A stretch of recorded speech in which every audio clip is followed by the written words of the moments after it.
High. আমি নিচে গিয়ে দেখলাম ঘুম থেকে উঠে যে ঘুগনি হয়েছে, আর কালারটা এত সুন্দর এসছে। যাই হোক, তারপরে চলে এলো ফুচকা, আর এটা দই ফুচকা ছিল। আমি নর্মালি এমনি ফুচকা খেতেই ভালোবাসি, যেটা টক জল দেওয়া। আমার দই ফুচকাটা বেশ ভালোই লাগে, খারাপ লাগে না। তারপরে আমি ফুচকাটা খেলাম, খেয়ে এসেছি রেডি হতে, কারণ একটুখানি বেরোবো আন্টির সাথে। কারণ আন্টি হচ্ছে ওই পাশে যে পুজোটা হয় ক্লাবের, ওখানে হচ্ছে সিঁদুর পরাতে হবে, তো এই জন্য আন্টি যাবে। তো আমি ভাবলাম আমিও একটুখানি যাই।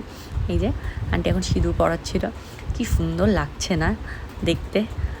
দুর্গা ঠাকুরের যে মূর্তিগুলো হয় না, মানে ওদের চোখগুলো দেখলে মনে হয় যেন একদম মানে কথা বলছে, এরকম লাগে।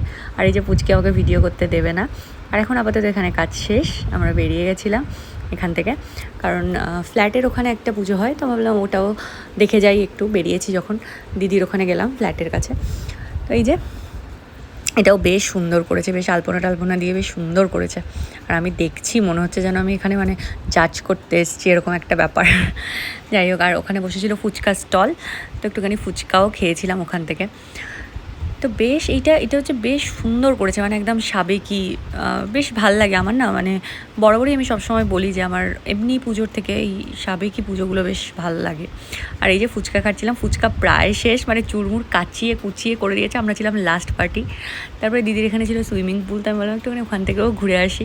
এখানে না, যখন ওই ফ্ল্যাট দেখতে এসেছিলাম, এই ফ্ল্যাটটাও আমরা দেখতে এসেছিলাম, কিন্তু এটা যেহেতু অপোজিট সাইড ছিল বলে আমরা নিইনি। তারপরে রাত্রে ডিনার, আর কি, টাটা।